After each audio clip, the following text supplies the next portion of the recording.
suele gustar siempre invitar que podemos a gente que ha trabajado con nosotros en urgencias. Hoy ha tenido la habilidad de venir a darnos la charla Estíbaliz Corral, que es una infectóloga del Hospital San Pedro, pero que también ha sido compañera nuestra y trabajó durante bastante tiempo con nosotros en urgencias.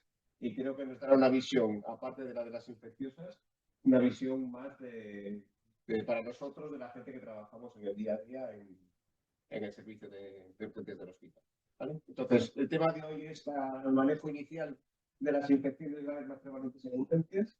Y creo que saldremos de aquí con las ideas muy claras y con información nueva que nos pueda mejorar nuestra práctica diaria. Así que adelante para Estíbaliz. Bueno, como bien ha dicho, mi nombre es Estíbaliz Corral, soy adjunta en el Departamento de Infecciosas del Hospital San Pedro y en primer lugar agradecer al comité organizador por invitarme a participar en estas jornadas SEMES y en especial al doctor Cubiana, al que tengo especial cariño tanto personal como profesional. Voy a hablaros del manejo inicial de las infecciones graves en urgencias, que es un escenario donde probablemente, más que en ningún otro ámbito de la patología infecciosa, las decisiones precoces condicionan directamente la mortalidad. Que el objetivo de esta sesión es revisar desde un enfoque práctico y basado en la evidencia cómo abordar estos pacientes en las primeras horas, integrando criterios clínicos, microbiológicos y también de gravedad. Esta sesión está estructurada en un enfoque eminentemente práctico y tras cada síndrome clínico presentaré un breve caso clínico real, donde tendréis que hablar ya vosotros. En urgencias, el factor tiempo condiciona de forma crítica la evolución del paciente con infección grave. En primer lugar, comenzaremos con una breve revisión conceptual de la sepsis y abordaremos el manejo del shock séptico. Posteriormente, revisaremos las infecciones respiratorias, la infección urinaria, la infección intraabdominal, infección de piel y partes blandas y ya por último hablaré del sistema nervioso central, sobre todo centrándome en las meningitis y meningoencefalitis. En urgencias, la infección no es un problema ocasional, es el día a día. Las infecciones constituyen hasta un 10-20% de las consultas en urgencias, aunque solo una pequeña proporción serán infecciones graves o sepsis. En sepsis y sobre todo en el shock séptico, la mortalidad puede superar el 40% si no se actúa de forma precoz. Sabemos que cada hora de retraso del inicio del antibiótico pues, supone un aumento de la mortalidad.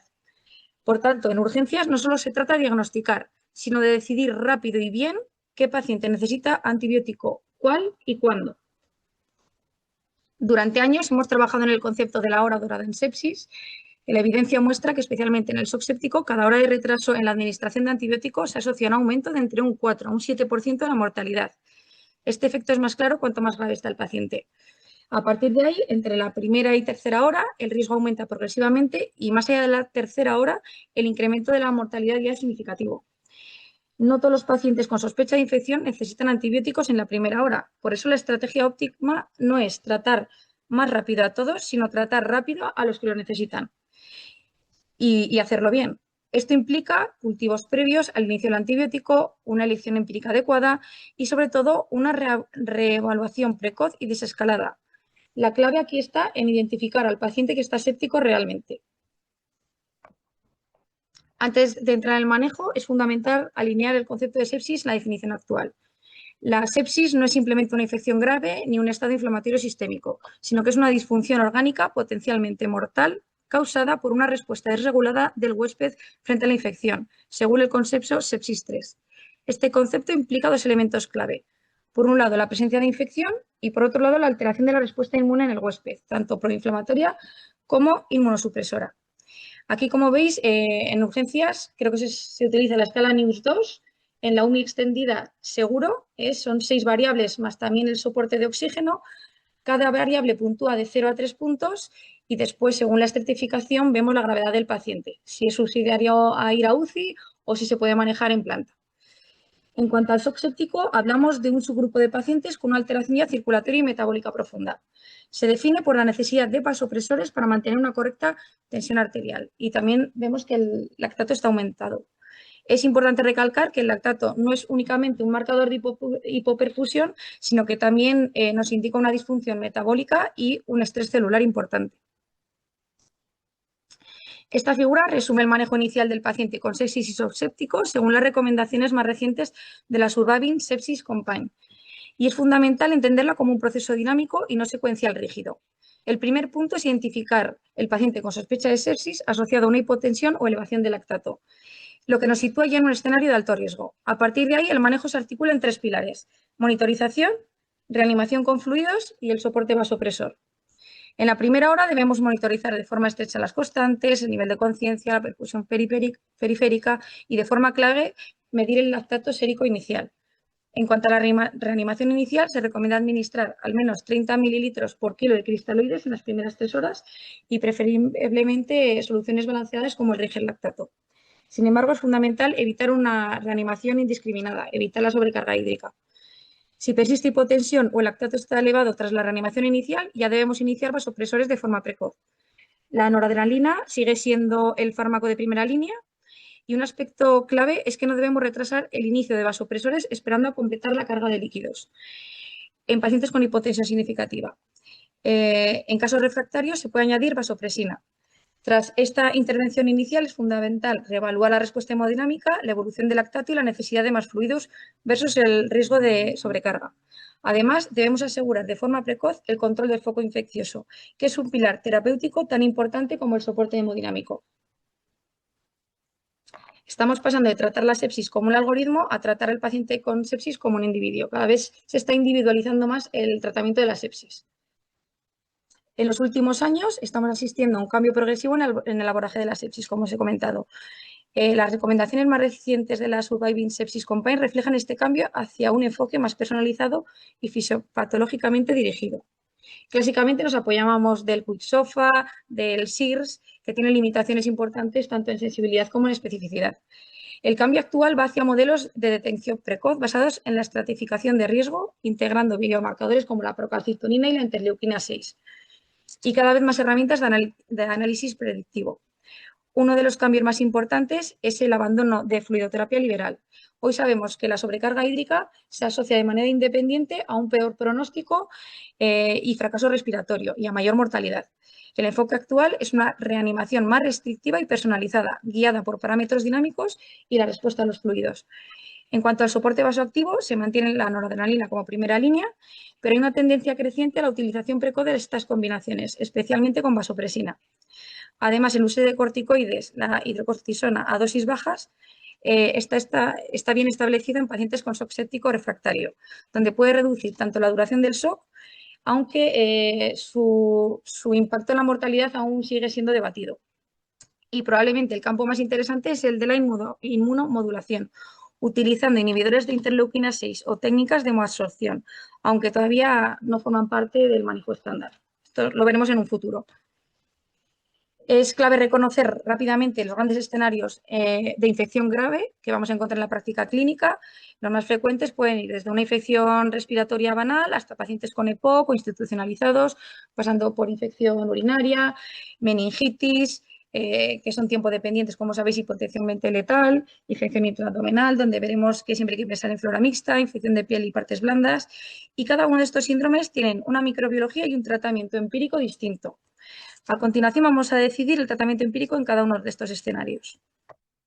Y que esta sesión ha sido construida a partir de protocolos asistenciales institucionales vigentes en el Hospital San Pedro, los cuales integran recomendaciones de las sociedades científicas internacionales juntos con la adaptación de la ecología microbiológica local, los perfiles de resistencia y los circuitos asistenciales propios. Después de esta introducción, hablando del manejo de la sepsis, ya nos centramos en las infecciones respiratorias. En las infecciones respiratorias y en particular en la neumonía adquirida en la comunidad, requiere una estratificación inicial sistemática basada en la gravedad y las comorbilidades. Para ello utilizamos escalas como el FINE o el CUB65 que nos orientan sobre la necesidad de ingreso. Este esquema resume el enfoque inicial de la neumonía adquirida en la comunidad basado en 3 ejes. Primero, si el paciente precisa ingreso o no. Segundo, la presencia de comorbilidades y los criterios de gravedad. Y tercero, la identificación de factores de riesgo de microorganismos multiresistentes. En función de esta estratificación, diferenciamos pacientes ambulatorios, hospitalizados sin riesgos de microorganismos multiresistentes y aquellos con riesgo de patógenos como el aureus meticilin resistente o las pseudomonas aeruginosa, además de situaciones especiales como la aspiración o la coinfección viral que condicionan también el tratamiento empírico. Una vez diagnosticamos una neumonía adquirida en la comunidad, la primera decisión clave no es el antibiótico, es dónde va el paciente también. En pacientes sin criterios de ingreso, la decisión es muy sencilla y práctica. Diferenciar si tienen comorbilidades o no. El tratamiento en pacientes sin comorbilidad, previamente sanos, podemos optar por tratamiento más dirigido frente al neumococo y atípicos. Utilizaríamos la amoxicilina más la acitromicina. Ya en cambio, si los pacientes tienen comorbilidad, ampliamos cobertura porque aumenta el riesgo de patógenos más complejos, ya que preveemos una peor evolución. Y ahí asociaríamos el ácido clavulánico. Pondríamos aumentine más acitromicina. En general, el tratamiento son de 5 días y se puede suspender a partir del quinto día cuando el paciente está febril durante los 2, 3 últimos días y no tenga ninguno de los siguientes signos o síntomas de inestabilidad. No esté taquicárdico, no esté taquimneico, el paciente no esté hipotenso. Cuando el paciente con neumonía adquiere en la comunidad ya precisa ingreso, el enfoque cambia completamente.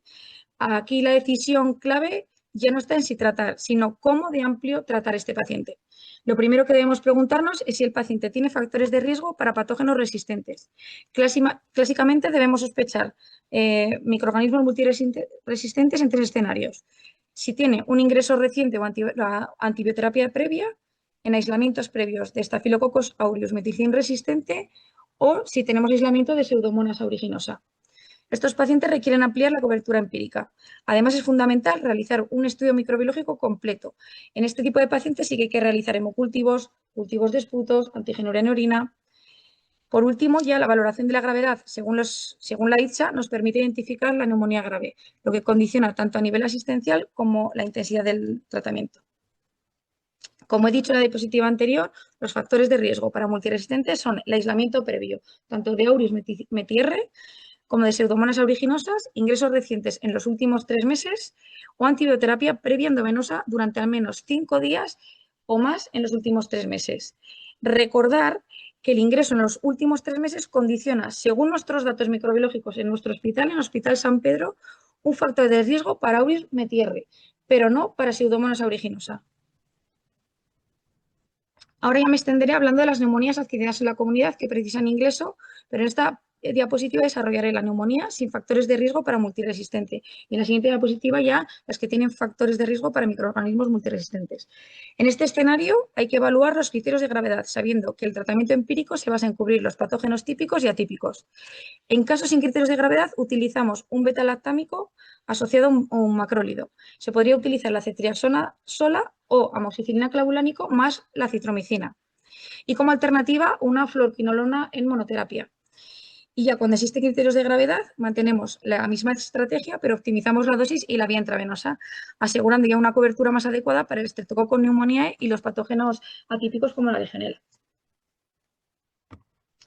En pacientes con factores de riesgo para multiresistentes, el tratamiento se individualiza según el perfil microbiológico. Si estamos frente a un paciente que ha tenido ingresos recientes, antibioterapia previa, se debe ampliar la cobertura frente a bacilos negativos resistentes, en este caso hablaríamos de la Pseudomonas aeruginosa, utilizando betalactámicos antipseudomónicos, como el cefepime asociado a una fluoroquinolona o a un aminoglicósido, y añadiendo cobertura anti-SARM como bancoline.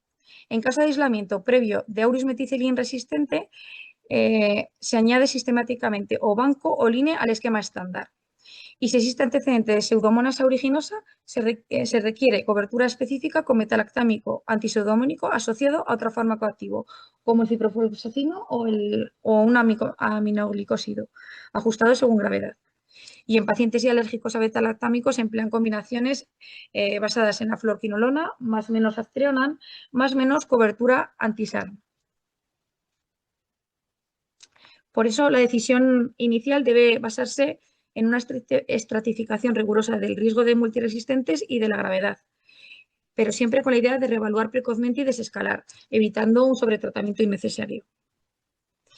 En cuanto a las consideraciones prácticas en el manejo de la neumonía adquirida en la comunidad, hay 3 aspectos clave: la vía de administración, la duración y excepciones a la pauta corta. Primero, el paso a vía oral debe realizarse precozmente, ya que antibióticos como el levofloxacina se ha visto que tienen una biodisponibilidad prácticamente del 100%. En pacientes con estabilidad clínica y de efervescencia podemos hacer switch a vía oral con aumentine o ceditoreno, optimizando estancia o levofloxacina oral, optimizando la estancia y la seguridad del paciente. Respecto a la duración del tratamiento, la recomendación general es de 7 días. Como he dicho anteriormente, pudiendo acortar esta terapia a 5 si el paciente se ha mantenido febril en los últimos 2 o 3 días o no hay criterios de inestabilidad. Además, hay biomarcadores como la PCR o la procalcitonina que pueden apoyar la desescalada. Y tercero, que hay situaciones que obligan a prolongar el tratamiento, como la neumonía bacteriémica por Staphylococcus aureus, donde se recomiendan al menos 14 días tras el primer hemocultivo negativo, en infecciones por patógenos no habituales, como la nocardia, la Burkholderia pseudomallei u hongos, y si hay complicaciones locales, si tenemos un absceso, un empiema, una necrosis pulmonar, todo esto ya te está indicando que el tratamiento será más largo. Otros puntos adicionales es que la citromicina no suele requerir más de 3 días, a excepción de si tenemos una infección por Legionela. Y la neumonía neumocócica bacteriémica no complicada no precisa prolongación de la terapia y de la duración habitual. Es importante recordar que no se recomienda linezolid en monoterapia en la bacteriemia por aureus meticilin resistente, incluso si el foco es pulmonar, que ahí sí que vemos muchas veces que se alarga la terapia cuando no es necesario. Que el tratamiento debe ser lo más corto posible, pero suficientemente largo, guiado por la evolución clínica, porque ya sabéis que a nivel radiológico la mejoría se ve mucho más tarde que la clínica. Y que dentro de la neumonía ácida en la comunidad existen ya circunstancias especiales que modifican esta cobertura empírica. La neumonía asociada a la gripe, que se recomienda añadir oseltamivir al tratamiento antibiótico estándar y en casos graves o de mala evolución ya ampliar cobertura frente a SARM. En cuanto a la sospecha de aspiración, la evidencia actual es que no es necesario cubrir anaerobios de forma sistemática, ya que la mayoría de las neumonías aspirativas son de flora aerobia. Sin embargo, en situaciones específicas como un acceso pulmonar o empiema, sí que se recomienda ya cobertura anaeróbica dirigida, utilizando, por ejemplo, amoxicilina clavulánico o el ertapenem, asociados a cobertura de patógenos atípicos. Y en pacientes alérgicos, combinaciones como levo más clindamicina. Y en resumen, estas situaciones requieren individualización del tratamiento empírico basada en el contexto clínico y la microbiología. Y ya sabéis que las exacerbaciones de POC, la antibioterapia empírica debe estratificarse según la gravedad y el riesgo de patógenos resistentes. Para saber si una agudización es leve, moderada o grave, utilizamos los criterios de Antonisen, ¿no? El aumento de la disnea, aumento de la expectoración o de la purulencia de esta. Ya teniendo al paciente POC estratificado en leve, moderada o grave, vemos que en las formas leves los microorganismos, sobre todo predominantes, son el Haemophilus influenzae, el Streptococcus pneumoniae y la Moraxella catarrhalis, siendo de elección la amoxicilina clavulánico o el ceditoreno, con fluorquinolona como alternativa. Cuando ya las exacerbaciones moderadas se mantiene la cobertura frente a estos patógenos, pero se añade la posibilidad de neumococo con sensibilidad reducida y enterobacterias, por lo que pueden requerirse a betalactámicos intravenosos como la ceftriaxona. Y en las formas graves, especialmente en pacientes hospitalizados, es clave valorar el riesgo de pseudomonas aeruginosa. En estos casos se recomienda betalactámico antipseudomónico como cefepime asociado o no a quinolonas o aminoglicósidos según la gravedad. La duración del tratamiento generalmente no debe exceder los 5 o 7 días, salvo sospecha o confirmación de pseudomonas, donde ya ahí sí que se tiene que prolongar entre unos 10 y 14 días. En las exacerbaciones de infecciones por bronquiectasias, el tratamiento antibiótico debe individualizarse según la gravedad y especialmente el aislamiento microbiológico previo que tengamos, dado el alto riesgo de colonización que tienen estos pacientes. En las formas leves, los patógenos más frecuentes son también el Haemophilus influenzae y el Staphylococcus aureus, siendo de elección la amoxicilina clavulánico o el ceditoreno. Si existen antecedentes de SAM, se opta ya por cotrimoxazol o clindamicina y en caso de pseudomonas aeruginosa, ciprofloxacina oral es la primera opción. Y las exacerbaciones graves o en pacientes con microorganismos multiresistentes ya se requiere tratamiento intravenoso dirigido, ceftriaxona o amoxicilina clavulánico para la flora habitual, mientras que en SARM se utilizan glicopéptidos o linezolid. En infecciones por pseudomonas se recomienda terapia antipseudomónica combinada como cefepime asociado a ciprofloxacino. La duración estándar suele ser de 14 días, aunque puede acortarse en situaciones donde los patógenos son sensibles o vemos que hay buena evolución clínica. Y ahora ya os paso la palabra a vosotros y os toca hablar. El primer caso que voy a presentar se trata de una mujer de 68 años, diabética, hipertensa, es fumadora, que consulta por fiebre de hasta 39,5 de 3 días de evolución, con tos con expectoración purulenta y disnea progresiva. Y desde hace 12 horas cuenta con fusión mental. Vemos que está hipotensa, taquicárdica, taquipneica, con una saturación basal de 88, tiene un Glasgow de 13, a la auscultación presenta crepitantes en base derecha y en la analítica, que ya la tenemos en urgencias, tiene una creatinina de 2,1, 18.500 leucos, una PCR de 265, una procalcitonina de 8,5 y un lactato de 3,2. La gasometría muestra una acidosis respiratoria y en la radiografía podemos ver un aumento de densidad en el lóbulo inferior derecho con posible broncograma aéreo. Entonces os pregunto, ¿qué síndrome presenta esta paciente? Espero que hayáis estado atentos. Tiene una neumonía, ¿no? Adquirida en la comunidad, en el lóbulo inferior derecho, ¿no? Pero está séptica. ¿Qué criterios de gravedad identifiquéis en esta paciente? Está hipotensa, está taquipneica, está desaturada. Vemos que la función renal está alterada, pensamos que está previamente sana, ¿no? Tiene un lactato de 3,2. ¿Qué más? ¿Alguien se atreve a calcular el NIUS 2? Si no tenemos aquí la chuleta, no. Pues tiene un NIUS de 16. Y sabemos todos que a partir de 7 riesgos extremadamente altos. Esta paciente, en un momento u otro, se nos puede chocar. ¿Qué pruebas pedirías? ¿Qué falta que no hay aquí que os haya dado yo? Hay que pedir hemocultivo, ¿no? Antigenuria. Cultivo de esputo, ¿no? Porque nos está diciendo que es pectora. PCR de virus respiratorios, a ver si tiene influenza A, B, COVID, virus respiratorio syncytial. Son preguntas muy sencillas, no os voy a hacer preguntas muy raras. ¿Cuál es el patógeno más probable? Una paciente previamente sana entra por la puerta con una neumonía adquirida en la comunidad, sin antecedentes ni comorbilidades, el neumococo. Vale. ¿Qué otros microorganismos deberíamos cubrir empíricamente?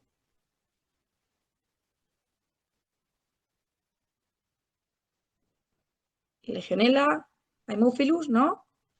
Estafilococos no deberíamos, pero aquí os hago un recordatorio de que si veis pacientes que han pasado un proceso posgripal y después tienen una neumonía posterior, siempre deberíamos pensar en el aureus y cubrirlo, ¿vale?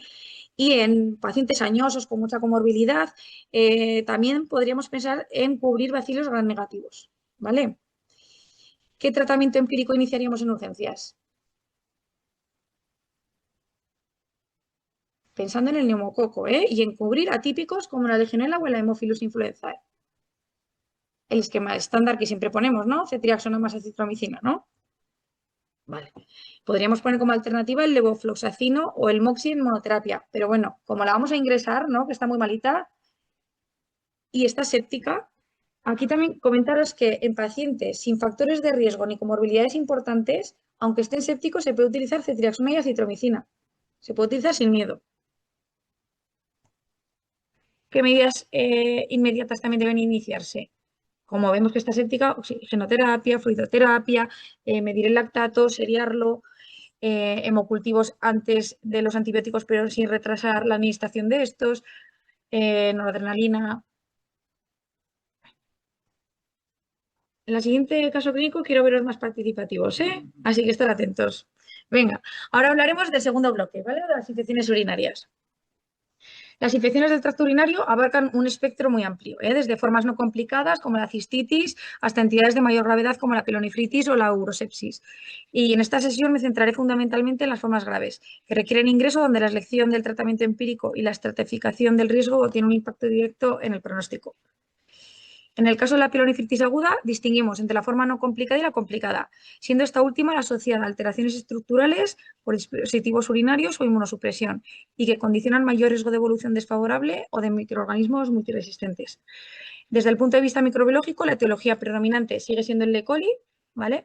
Sin embargo, en los últimos años estamos observando un incremento de enterobacterias productoras de BLE, lo que tiene un impacto directo en la elección del tratamiento empírico. En nuestro hospital hay un número muy elevado de cepas de E. coli, en torno a un 20%, que son resistentes a quinolonas, por lo que no la utilizaríamos como primera opción sin tener un antibiograma. Es decir, no penséis en una quinolona si no tenemos un antibiograma donde veamos que son sensibles a las quinolonas, porque en el Hospital San Pedro hay un 20% de resistencias. En pacientes y factores de riesgo ni sepsis utilizamos cefalosporinas como la ceftriaxona o la cefuroxima y ya si existen factores de riesgo para microorganismos multiresistentes ya escalamos a carbapenémicos, fundamentalmente ertapenem o meropenem si tenemos sospecha de pseudomonas. Y en pacientes críticos o ya con shock séptico es necesario un tratamiento amplio.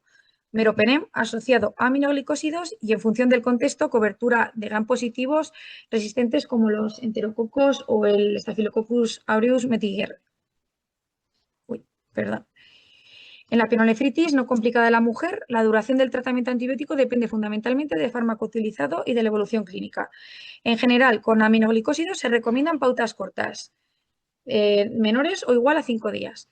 Con betalactámicos endovenosos o fluorquinolonas endovenosas, la duración estándar es de 7 días. Ya si se realiza secuenciación intravenosa oral con fluoroquinolonas o cotrimoxazol, se mantiene también 7 días, porque ya sabéis que tiene muy buena penetrancia a nivel urinario, a nivel de todo el sistema urinario. Sin embargo, cuando la transición, el switch oral, es a betalactámico oral, acordaros que se tiene que ampliar a 10 días, por su menor eficacia intrarrenal relativa.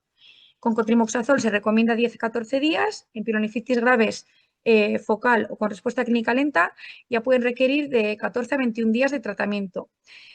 La bacteremia no complicada se debe prolongar la duración, no implica prolongar la duración si la evolución es favorable y que no se recomienda realizar urocultivo de control en pacientes asintomáticos. Sí que está indicado confirmar la erradicación mediante urocultivos post-tratamiento a las 2-4 semanas cuando estamos ante infecciones recurrentes, infecciones por Proteus mirabilis y también en pacientes gestantes. En estos 3 casos sí que deberíamos realizar un urocultivo posterior, a los 15 días o al mes. En la ITU complicada, el elemento definitorio no es solo la infección, sino la presencia de factores anatómicos, funcionales o del huésped que condicionan mayor riesgo de fracaso terapéutico.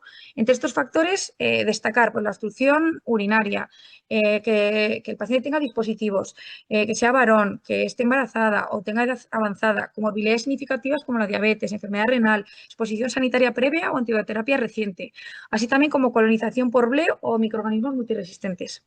Desde el punto de vista del manejo hay 3 ideas clave. Primero, el control del foco urológico, que es prioritario. Sin resolver la obstrucción o el factor predisponente, el antibiótico por sí solo puede fracasar. Segundo, el tratamiento empírico debe individualizarse, teniendo en cuenta la gravedad clínica, los antecedentes microbiológicos, especialmente en las ITU recurrentes, exposición antibiótica previa y la epidemiología local. Y tercero, que la duración del tratamiento es similar a la de la pielonefritis, pero debe ajustarse a la evolución clínica y a la resolución del factor de base. En cuanto a la etiología, predomina el E. coli, pero cada vez con mayor peso de las interbacterias productoras de Bley y otros microorganismos multiresistentes. La infección urinaria en el varón debe considerarse siempre una infección complicada, ya que con frecuencia existe afectación prostática subyacente, aunque no sea evidente clínicamente. Desde el punto de vista terapéutico es importante iniciar tratamiento empírico con betalactámicos parenterales como la ceftriaxona por el aumento de resistencias del E. coli y posteriormente ajustar ya según antibiograma, pudiendo desescalar a cotrimoxazol o a fluoroquinolona si son sensibles. En cuanto a la duración, suele ser más prolongada que en la mujer, aproximadamente 7 días en casos afebriles y hasta 14 días en los casos en que haya fiebre o sospechemos que hay afectación prostática.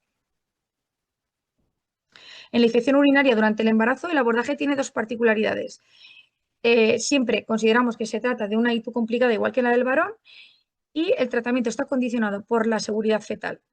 No me enrollaré en estos cuadros que están en los protocolos, donde vemos el tratamiento de la cistitis en la parte superior y de la pielonefritis en la inferior, pero recordar que durante el embarazo sí hay que tratar la bacteriuria asintomática y realizar urocultivo tanto antes como post-tratamiento. Y aquí dejo los fármacos seguros en gestantes y los que están contraindicados. Esta diapositiva resume el manejo de la infección urinaria en pacientes portadores, tanto de catéter urinario, ya sea por sondaje uretral permanente o intermitente, suprapúbico o portador de colector.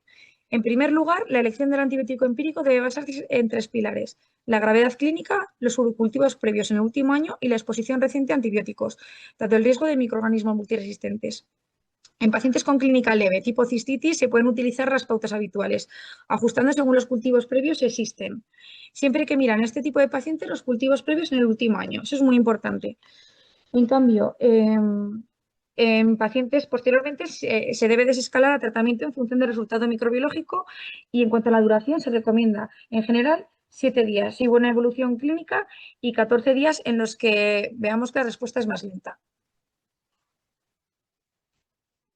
En la ITU asociada a catéter, ya sea por nefrostomía, doble J, siempre considerar también que es una ITU complicada, pero aquí el punto clave no solo el antibiótico, sino el control del foco. Es fundamental recoger urocultivo antes de iniciar tratamiento y sobre todo recambiar el catéter en todos los casos. Los pacientes que vengan con infección y sean portadores de nefrostomía, mono-J, doble J, en todos se tiene que recambiar el catéter. Lo haremos de manera urgente si hay inestabilidad hemodinámica u obstrucción y tan pronto como sea posible en el resto de los casos. Y es muy importante recoger urocultivo posterior. Decirle al urólogo que tiene que coger el urocultivo posterior.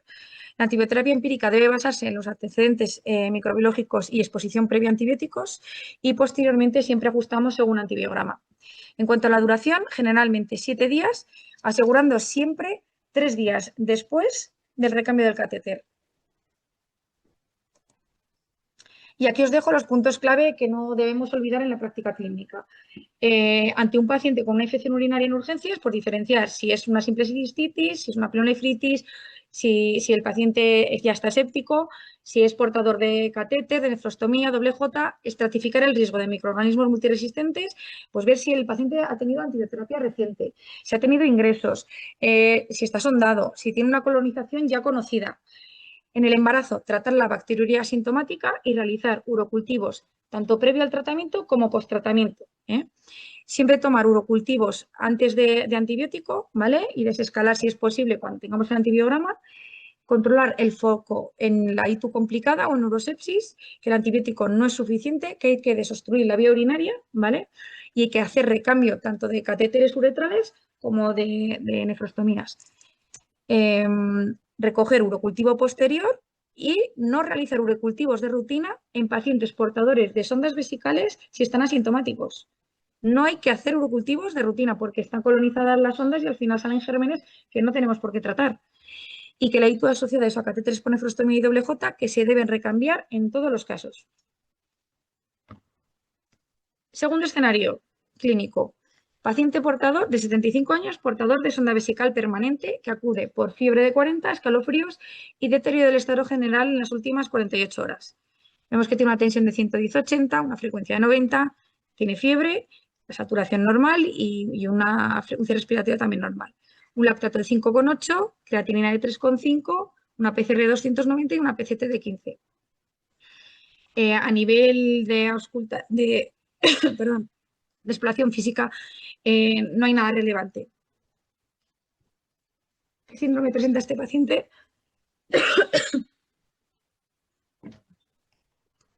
Sepsis en portador de sonda vesical permanente, ¿verdad? ¿Qué criterios de gravedad identificáis? El NEWS no lo voy a preguntar porque esto hay que tener la chuletilla delante, ¿vale? Pero bueno, tener 2 puntos, ¿vale? La temperatura y la tensión.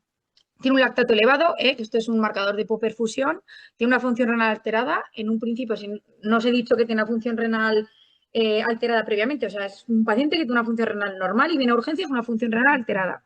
Tiene un dispositivo invasivo, la sonda vesical.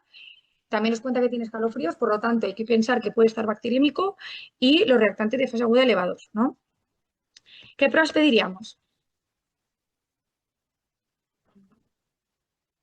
Urocultivo, hemocultivo, una analítica completa, con lactato seriado y función renal.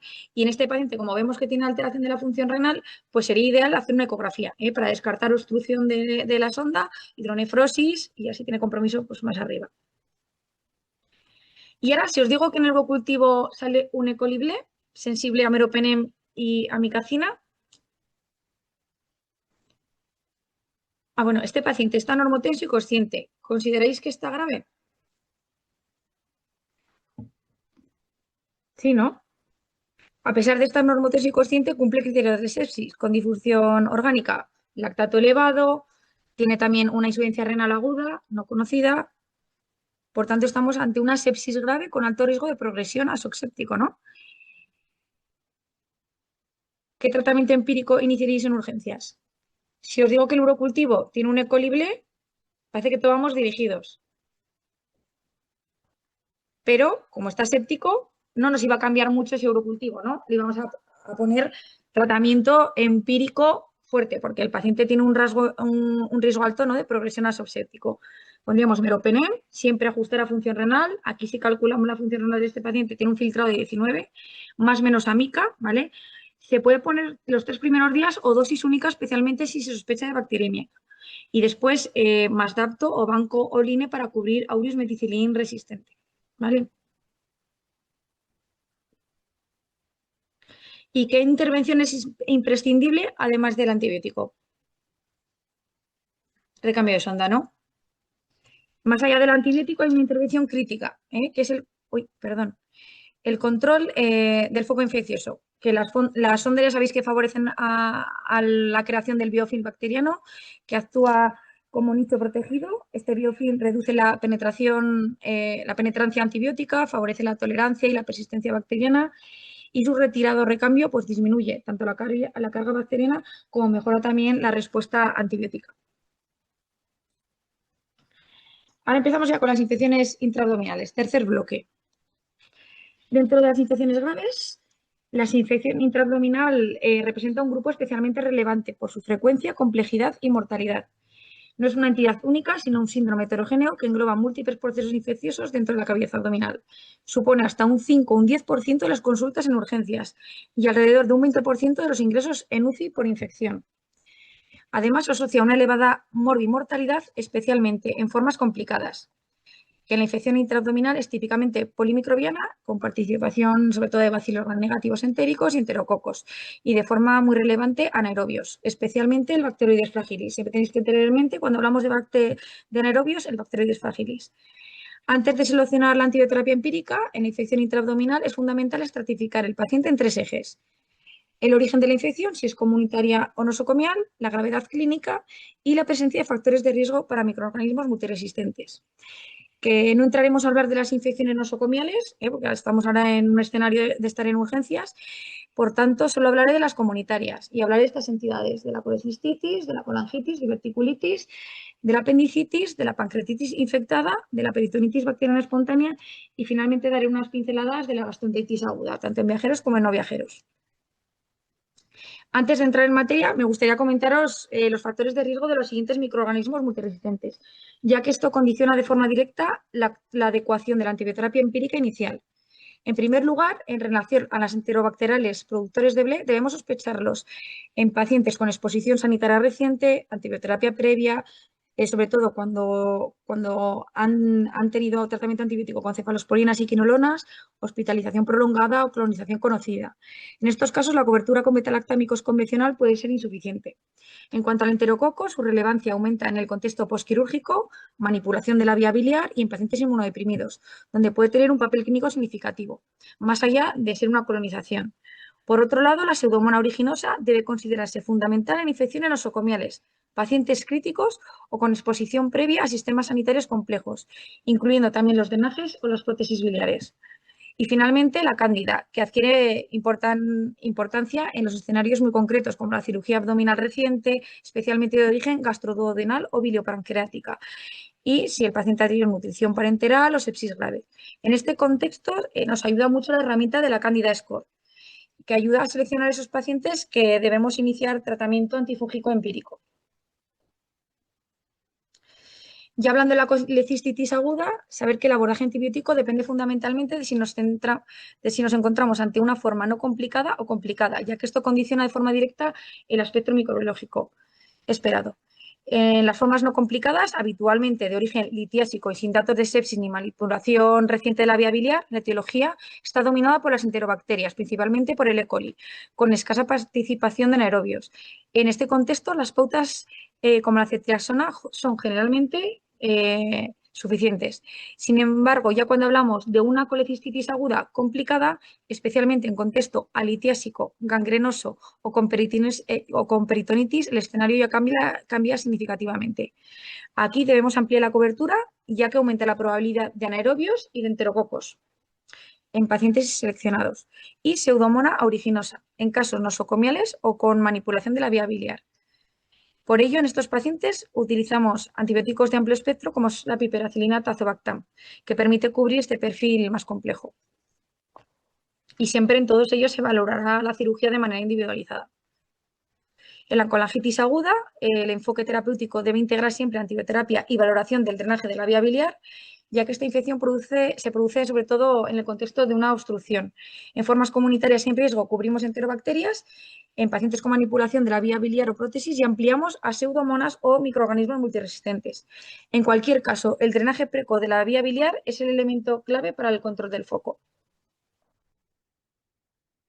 En la diverticulitis aguda es fundamental diferenciar entre las formas no complicadas y las complicadas, idealmente mediante el TAC abdominal y la clasificación de Hinchey, ya que esto condiciona completamente el manejo terapéutico. En las formas no complicadas, limitadas a la pared colónica y sin signos de sepsis ni factores de riesgo, la etiología es polimicrobiana, con predominio de enterobacterias y anaerobios como Lacteroides fragilis. Sin embargo, la evidencia actual muestra que en este tipo de paciente no está justificado el uso rutinario de antibioterapia, pudiendo manejarse de forma conservadora en estos casos seleccionados. Por el contrario, en la diverticulitis complicada, con abscesos, perforaciones o afectación sistémica, sí que está indicada la antibioterapia dirigida frente a enterobacterias anaerobios, utilizando esquemas como la cetriaxona más metronidazol. Hay un subgrupo de pacientes en la no complicada con factores de riesgo, pues pacientes añosos, con neoplasia activa, pacientes con comorbilidad importante, donde sí que podríamos poner y dejar oral amoentina, amoxicilina clavulánica. Y en esta diapositiva se resume el manejo de la diverticulitis aguda basado en la estratificación radiológica mediante TAC y la clasificación de Hinchey, que es la que realmente guía la actitud terapéutica en estos pacientes. Este es un protocolo que han hecho recientemente los cirujanos, que no han contado con los infectólogos, por cierto. Lo tengo que decir aquí, ¿eh? No nos han dicho nada. Oye, pues bien. En la apendicitis aguda, la etiología es típicamente polimicrobiana, con predominio de enterobacterias como el E. coli y anaerobios, especialmente el Bacteroides fragilis. Sin embargo, a diferencia de otras infecciones intraabdominales, aquí el elemento clave es el control de foco mediante apendicectomía, siendo la antibioterapia un tratamiento complementario. En las formas no complicadas como la apendicitis flemonosa, una dosis única de antibioterapia perioperatoria es suficiente. En cambio, si ya vemos que tiene signos de peritonitis o infección más evolucionada, se recomienda la antibioterapia dirigida, pero sin necesidad de prolongar más allá de 3-5 días. En el acceso intraabdominal, el manejo combina antibioterapia y, de forma fundamental, el control de foco mediante drenaje.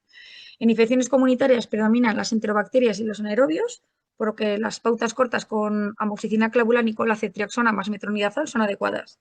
Y en el contexto ya nosocomial o posquirúrgico debemos ampliar cobertura a pseudomonas y enterococos, utilizando antibióticos de amplio espectro, como la piperacilina tazobactam. En cualquier caso, el drenaje es clave, ya que sin control del foco la antibioterapia es insuficiente, ¿eh? Y la duración del tratamiento dependerá de si se consigue o no de forma adecuada el control del foco. En la pancreatitis aguda es fundamental diferenciar entre la necrosis estéril y la necrosis infectada, ya que esto determina la indicación de antibioterapia. La necrosis estéril no está indicado el uso de antibióticos profilácticos, ya que no han demostrado beneficio y sí que aumenta una selección de resistencia y también de complicaciones infecciosas. Los antibióticos solo están indicados cuando existe sospecha o confirmación de infección. En estos casos se recomienda la antibioterapia empírica con fármacos con buena penetración pancreática y cobertura frente a enterobacterias anaerobios, como son los carbapenémicos. Aquí utilizaríamos el meropenem. Las alternativas incluyen combinaciones con quinolonas o aztreonam más metronidazol. En la infección, como os he ido diciendo, el manejo antibiótico no sustituye a un buen control del foco. El control del foco, ya sea mediante cirugía o drenaje, es el principal determinante pronóstico en este tipo de pacientes. En la peritonitis bacteriana espontánea, el diagnóstico ya sabéis que se establece con un recuento mayor o igual a 250 polimorfonucleares en líquido ascítico, que la etiología es habitualmente monomicrobiana, predominando enterobacterias como el E. coli o la Klebsiella. El tratamiento que debe iniciarse de manera precoz, siendo la cetriaxona el fármaco de elección en la mayoría de los casos. En pacientes con riesgo de BLE o mala evolución se debe escalar a carbapenémicos y en situaciones ya de sepsis considerar cobertura adicional frente a los gram positivos. Se recomienda repetir paracentesis a las 48 horas para valorar la respuesta al tratamiento y la precocidad del tratamiento antibiótico, la administración de albúminas, que son elementos que impactan en la supervivencia. Ya para terminar, hablaré de las infecciones o sea, de las gastroenteritis agudas. Primero en los inmigrantes o en los viajeros de áreas tropicales y en la siguiente diapositiva en los no viajeros. En la gastroenteritis aguda, especialmente en los viajeros inmigrantes, es fundamental diferenciar entre diarrea inflamatoria y no inflamatoria, ya que esto determina el manejo del paciente. En la diarrea no inflamatoria, habitualmente de origen toxigénico o viral, como el E. coli, enterotoxígeno o rotavirus, el tratamiento es fundamentalmente sintomático, reservando los antibióticos solo en los casos prolongados o que tenemos sospecha parasitaria. Aquí daríamos el metronidazol. Por el contrario, en la diarrea inflamatoria con fiebre o disentería predominan patógenos invasivos como la salmonela, el campylobacter, el E. coli enterohemorrágico y en estos casos sí que está indicado el tratamiento antibiótico, generalmente con acitromicina o con ciprofloxacino, dependiendo del contexto epidemiológico. Siempre es recomendable estudio microbiológico con coprocultivo y parásitos y descartar Clostridium si tiene antecedentes de antibioterapia previa. Y en la gastroenteritis aguda en pacientes no viajeros, la mayoría de los cuadros son autolimitados y no requieren tratamiento antibiótico, aunque la etiología puede incluir patógenos desde la salmonela, campylobacter o el E. coli. En ausencia de criterios de gravedad, el manejo debe ser fundamentalmente sintomático, como os he dicho. La antibioterapia se reserva para pacientes con formas graves, estén sépticos o inmunodeprimidos, donde se pueden emplear pautas como ceftriaxona o ciprofloxacino. Aquí también es importante evitar el uso de antidiarreicos en estos cuadros sospechosos y realizar estudio microbiológico en pacientes seleccionados, especialmente en inmunodeprimidos, donde deberíamos ya indagar un poquito más en parásitos. Y el caso clínico de infección intraabdominal. Varón de 67 años, hipertenso, diabético y con obesidad, que acude a urgencias por dolor abdominal en hipocondrio derecho de 72 horas de evolución. Además presenta náuseas sin vómitos y fiebre. Tensión de 130-90, frecuencia 75, una frecuencia respiratoria de 20, está con fiebre, con 38 de fiebre y una saturación normal. Cociente orientado, una auscultación cardiorrespiratoria normal, pero vemos que tiene un dolor localizado en hipocondrio derecho con un Murphy positivo. Además, hay hallazgos ecográficos de inflamación vesicular y litiasis, ¿no? Que es compatible con una colecistitis aguda litiásica no complicada. Hemos quedado que las no complicadas son las litiásicas y las complicadas las alitiásicas, ¿no? ¿Por qué no es complicada? Porque es litiásica, hay ausencia de abscesos o peritonitis, ausencia de riesgo de elevado deble, no hay manipulación o no nos cuenta manipulación reciente de la vía biliar y no vemos que esté en shock séptico. ¿Cuáles son los microorganismos implicados más frecuentes? El E. coli, ¿no? Los anaerobios aquí es muy raro que jueguen un papel importante, solo E. coli y otras enterobacterias. ¿Qué antibióticos empíricos iniciarías? Ceftriaxona. Con ceftriaxona sería suficiente. Pero ahora sí, vemos que es una colecistitis complicada, ¿eh? Y los cirujanos deciden intervenir al paciente. ¿Cuál es el tratamiento definitivo y en qué momento? Esto no lo he explicado, ¿eh? Pero colecistectomía, ¿no? ¿Cuándo? Lo ideal, los primeros 3 días. ¿Eh? Y la alternativa, pacientes ya muy añosos, con muchas comorbilidades, con riesgo quirúrgico elevado, sería una colecistostomía. ¿Cuánto tiempo mantendrías la antibioterapia si hacemos una colecistectomía? Pues en la no complicada, 24 horas post cirugía. Si no se complica la cirugía, con 24 horas posteriores y un buen control del foco es suficiente. Si ya hay complicaciones, 4 o 5 días sería suficiente. Bueno, y ahora nos sumergiremos en el mundo de la infección de piel y partes blandas. Quedan 2 bloques, chicos, ¿eh? Ánimo. Las infecciones de piel y partes blandas constituyen un espectro amplio, que abarca desde las formas más superficiales leves hasta infecciones necrotizantes potencialmente mortales. Desde el punto de vista etiológico, predominan los cocos gram positivos, fundamentalmente el Staphylococcus aureus y el Streptococcus pyogenes, aunque en determinados contextos puede haber infecciones polimicrobianas, incluyendo las enterobacterias y los anaerobios. Hay diferentes tipos de clasificaciones, como podéis ver en la parte izquierda de la diapositiva, y el éxito terapéutico depende más bien de una correcta clasificación inicial que del antibiótico en sí. Primero hay que diagnosticar bien ante qué estamos.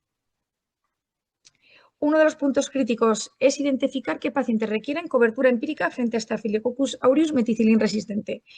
No se trata de cubrir a todos, sino de seleccionar adecuadamente qué pacientes requieren terapia anti-SARM. Por una parte, uno de los factores más relevantes es la exposición reciente a antibioterapia.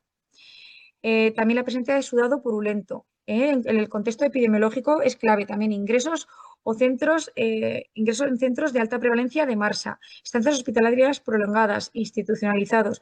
Todo esto, ¿qué hace? Incrementar el riesgo de colonización. Si el paciente ha tenido procedimientos invasivos, dispositivos como catéteres venosos centrales, que son puertas de entrada relevantes. Además, pacientes con comorbilidades como la insuficiencia renal crónica, inmunosupresión o pacientes que están en diálisis presentan mayor riesgo de infección por MARSA. No todas las infecciones de piel y partes blandas requieren ingreso, las formas leves pueden manejarse de manera ambulatoria, pero es fundamental identificar los criterios de gravedad o de riesgo que obligan a hospitalización y antibioterapia endovenosa. La progresión rápida de la lesión, la presencia de necrosis, si hay afectación sistémica, si el paciente tiene fiebre, si está hipotenso, si está inmunodeprimido, neutropénico, pacientes con cirrosis, con insuficiencia renal, o si veis que el tratamiento ambulatorio es inseguro, ya todos estos requerirían hospitalización. Las comorbilidades del paciente son determinantes clave en la evolución microbiológica y en la agresividad terapéutica de las infecciones.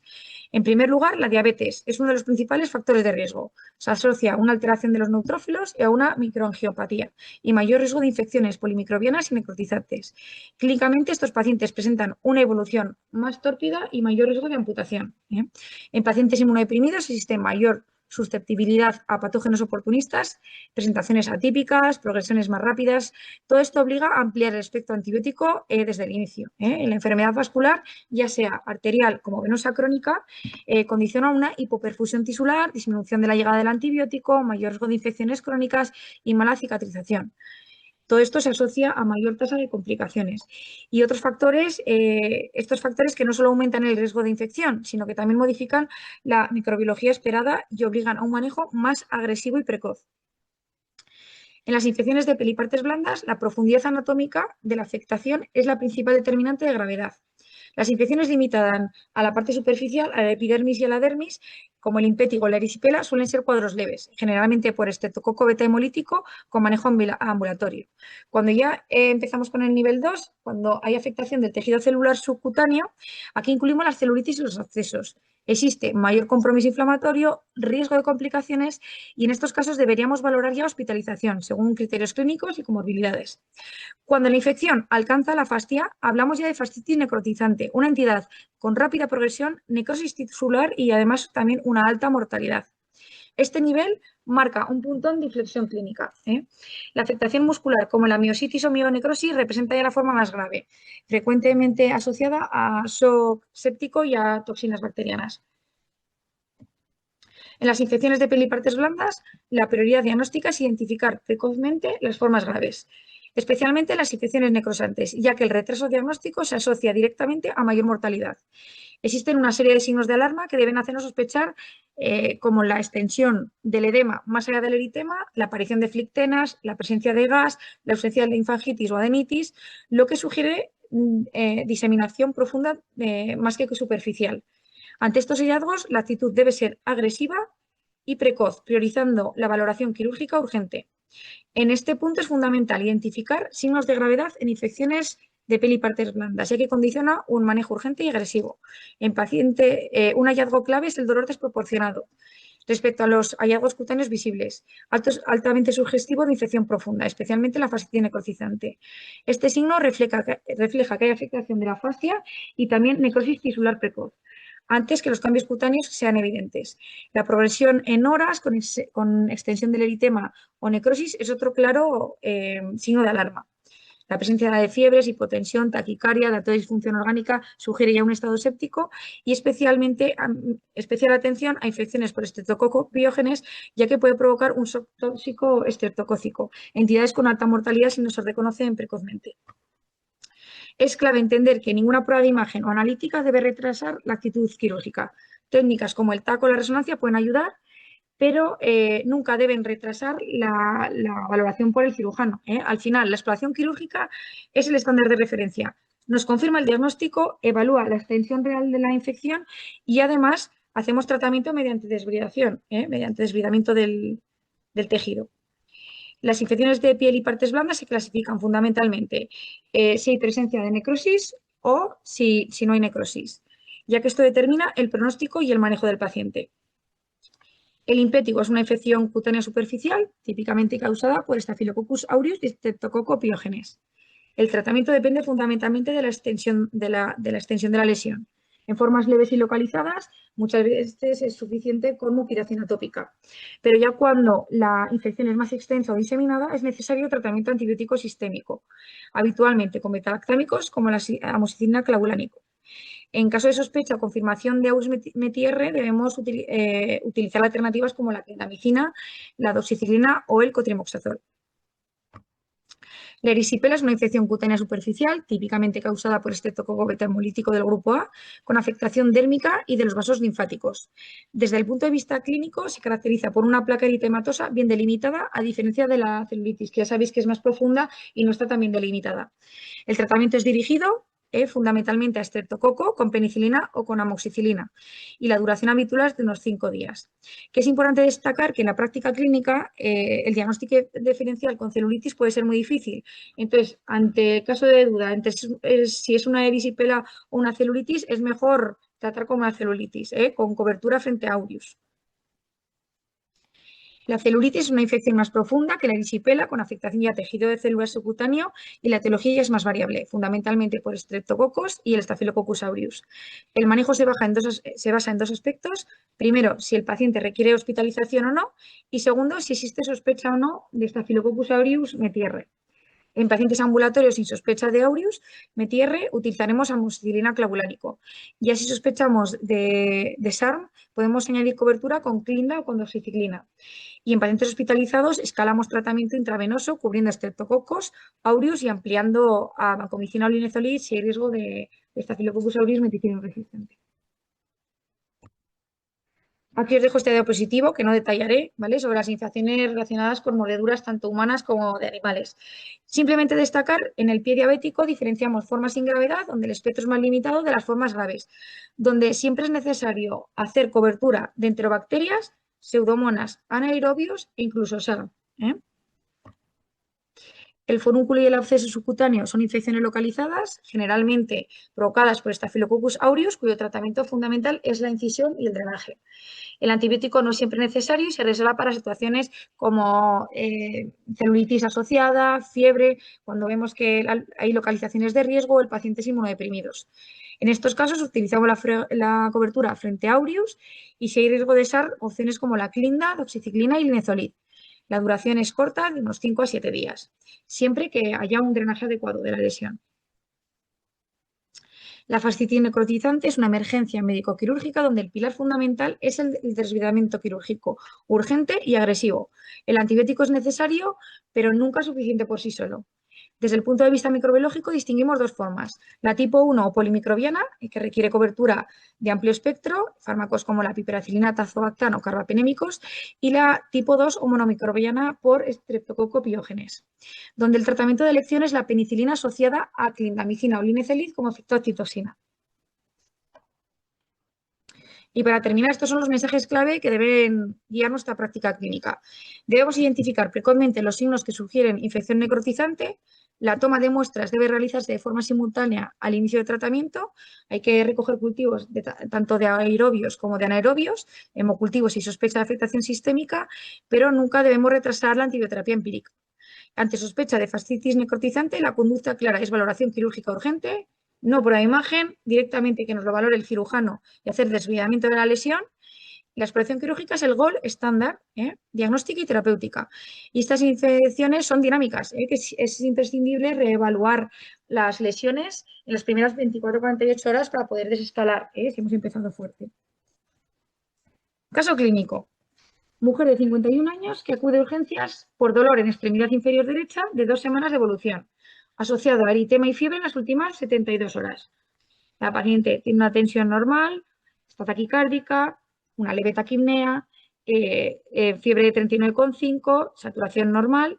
Vemos que está consciente pero con tendencia a la somnolencia, en un Glasgow de 12-13, auscultación cardiorrespiratoria normal, abdomen anodino y ya cuando le vemos la pierna vemos que la extremidad inferior derecha presenta un eritema intenso, difuso, que afecta a toda la cara anterolateral, con un edema importante y un aumento de volumen respecto a la extremidad contralateral. La piel está tensa, brillante y caliente, al tacto con bordes mal definidos, ¿vale? Bordes mal definidos, celulitis. Bordes bien definidos, erisipela. ¿Qué criterios de gravedad identificáis? Nivel de conciencia, ¿no? No tendría por qué tener un Glasgow de 12-13, ¿no? Tiene fiebre, está taquicárdica y la temperatura, ¿eh? ¿Qué pruebas pediríamos? Pues hemocultivos, ¿no? Analítica completa. Cultivo de exudado si exuda la celulitis, ¿eh? Taco-ecografía de partes blandas, 6 signos de gravedad, ¿eh? Pero nunca retrasando la evaluación quirúrgica si es necesario, ¿eh? Si sospechamos realmente que hay una fascitis necrotizante, no le daríamos ninguna ecografía de partes blandas ni ningún TAC. ¿Cuál es el patógeno más probable?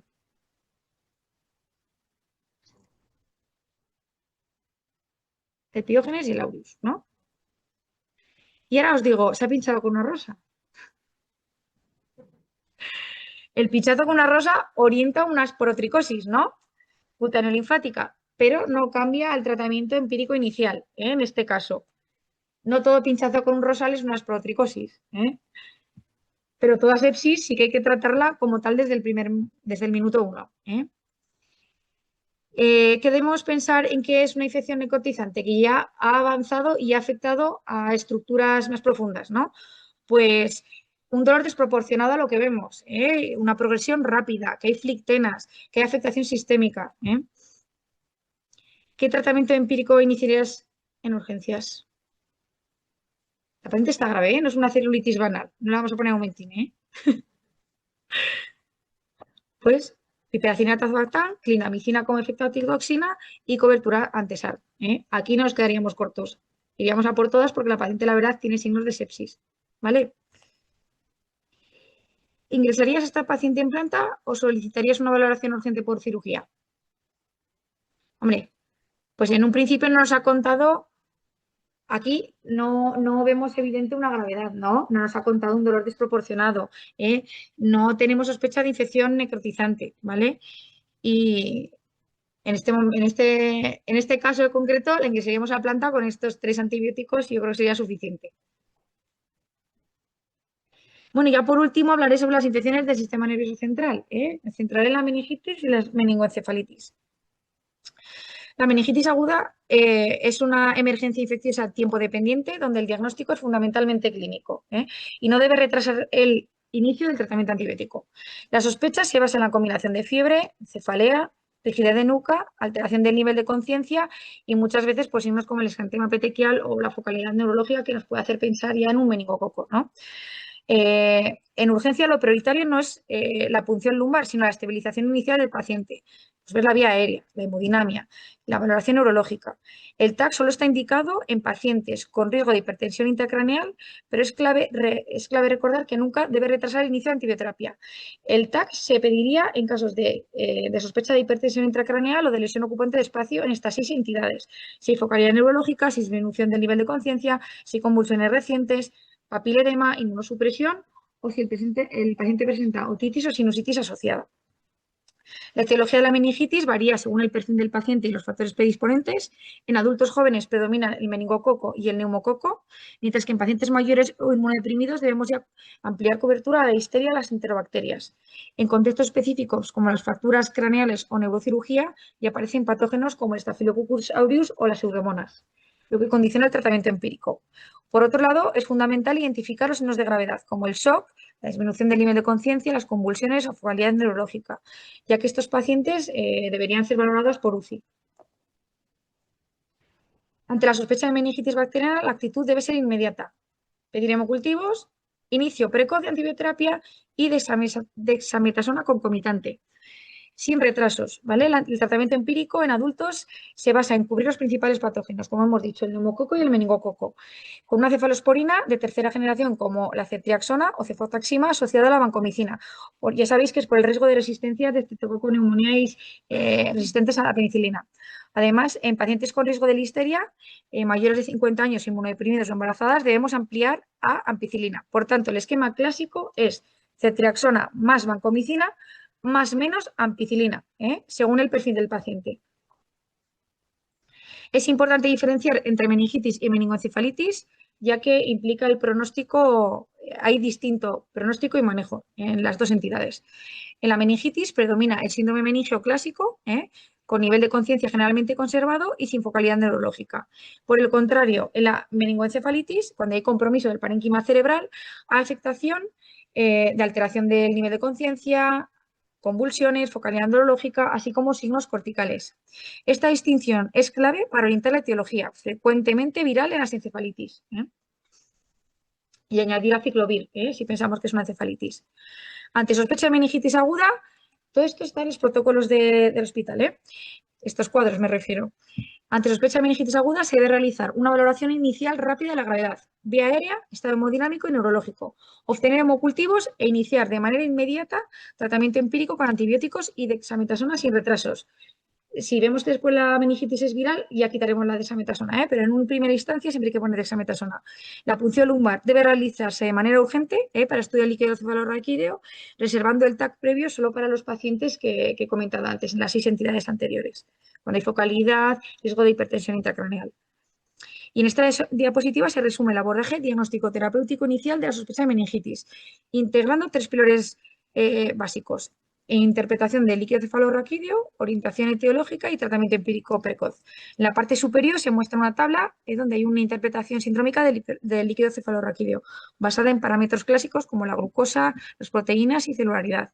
En la zona inferior izquierda se detallan las posibles etiologías en función del contexto clínico. La parte central recoge el tratamiento empírico que debe iniciarse de manera inmediata y finalmente ya en la parte derecha se incluyen los aspectos ayudantes fundamentales. La dexametasona, como os he comentado, que administrada precozmente ha demostrado beneficio en las meningitis neumocócicas, tanto para disminuir el edema cerebral como también las secuelas neurológicas. Las medidas de aislamiento por gotas, especialmente cuando está presente el meningococo, y la profilaxis de contactos. Normalmente utilizamos el ciprofloxacino 500 en dosis única. En conjunto, esta diapositiva sintetiza un enfoque clásico pero vigente: la correlación clínico-analítica del líquido cefalorraquídeo, la estratificación del huésped, más inicio precoz de tratamiento empírico adecuado. Esta tabla resume los patrones clásicos del análisis del líquido cefalorraquídeo, que no me enrollaré. La combinación de hipoglucorraquia, hiperproteinorraquia y pleocitosis con predominio polimorfo nuclear, pensar que siempre orienta a una meningitis bacteriana. Mientras que los perfiles más linfocitarios pues, sugieren una etiología vírica o tuberculosa. Que meningitis, el tiempo es cerebro, que el tratamiento debe iniciarse ante la sospecha, no tras la confirmación. Y vamos con el caso clínico. Mujer de 42 años que acude de urgencias por cefalea intensa holocraneal de 24 horas de evolución, asociada a fiebre de 39 y alteración del nivel de conciencia en las últimas 4 horas. Tensión correcta, también un poco taquicárdica, con fiebre, alteración del nivel de conciencia con un Glasgow del 12-13, resto de exploración cardiorrespiratoria y abdomen normal, pero sí que vemos que tiene rigidez de nuca con un signo de Kernin y Brucinski positivo. Tenemos todo. ¿Qué síndrome presenta esta paciente? Una meningitis bacteriana aguda, ¿no? Toda meningitis que veamos, hasta tener el líquido cefalorraquídeo, que suele ser rápido, tenemos que tratarla como una bacteriana. ¿Qué criterio de gravedad identificas? Nivel de conciencia, ¿no? La fiebre, taquicardia y también que presentan los signos meningios clásicos. Normalmente no solemos ver pacientes que tengan los 3. ¿Qué pruebas pedirías? Pues pediríamos hemocultivos, ¿no? Antes de iniciar antibiótico, punción lumbar urgente, que enseguida tenemos el líquido cefalorraquídeo y esto ya nos orienta a la etiología, y el TAC craneal, como he dicho, si hay signos de hipertensión intracraneal. ¿Cuál es el patógeno más probable? 42 años, Estreptococo pneumoniae, ¿no? Y la Neisseria meningitidis. ¿Qué tratamiento empírico iniciarías en urgencias? La triada que os he dicho, ¿no? Ceptri, banco y dexametasona. Toda meningitis es bacteriana hasta que se demuestre lo contrario. Hasta no tener líquido hay que tratarla con cetriaxona y vancomicina. Vancomicina por el neumococo resistente a penicilinas, y la dexametasona. Si nuestra paciente estuviese embarazada, tuviese más de 50 años, estuviese inmunodeprimida, deberíamos también añadir ampicilina para cubrir la listeria monocitogenes, ¿vale? ¿Esperarías alta con la punción lumbar para iniciar el antibiótico? No, no, ante una sospecha elevada de que hay un paciente con meningitis, no, administrar antibiótico de inmediato. Y gracias. A ver. A ver, ha sido muy densa, ¿eh? Porque he tenido que resumir todas las infecciones.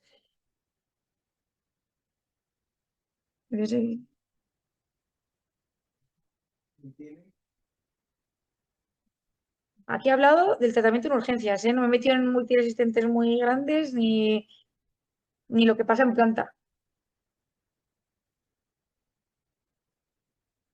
que es muy densa, ¿eh? Son muchos conceptos, ¿eh? No, de que cuando tienen las neumonías que tienen hemocultivo positivo, no altera el tiempo de tratamiento. Esto es. Espera, ¿eh? En las. Si tenemos una neumonía, nos llama que haya salido un hemocultivo positivo en neumococo. El tratamiento es en duración, digo. Sí, uy, espérate.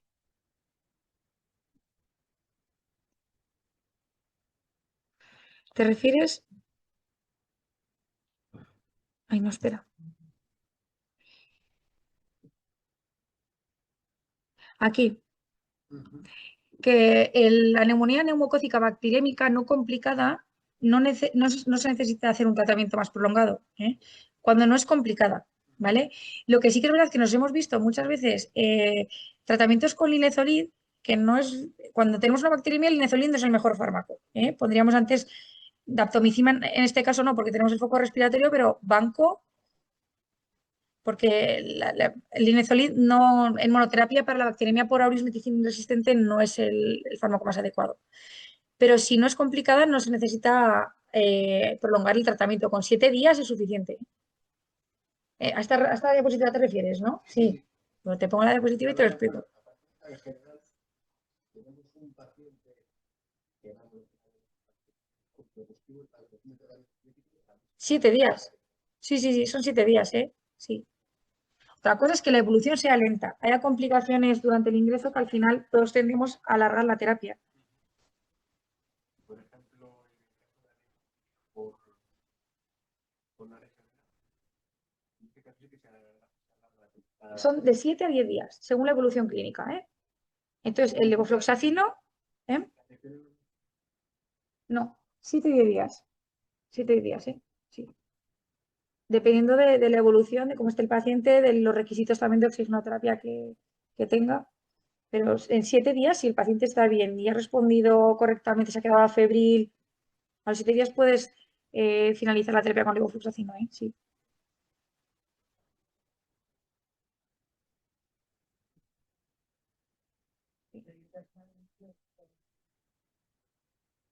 Pues deberíamos, ¿eh? Porque disminuye el edema cerebral y, sí, sí, y la mortalidad. Además, todas las secuelas neurológicas posteriores ya no es tanto por el meningococo o el neumococo, ¿eh? Muchas veces es por el edema cerebral, el tiempo de edema cerebral que ha tenido el paciente, ¿eh? Esas secuelas neurológicas. Yo siempre digo de ponerlo, 10 miligramos, tú lo pones, 10 miligramos, después lo dejarías a 6 miligramos cada 6. ¿Que ves que es una vírica? La retiras. Pero en un principio estaría indicado, ¿eh? Sí. Donde está aconsejado sobre todo es el neumococo y el meningococo. Sí.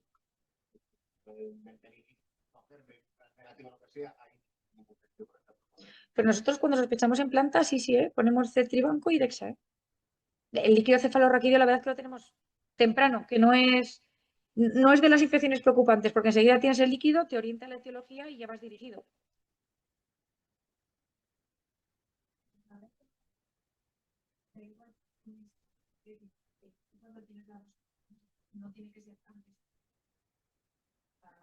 Lo pones a la vez, sí, lo puedes poner o antes o en el mismo momento que pones el antibiótico.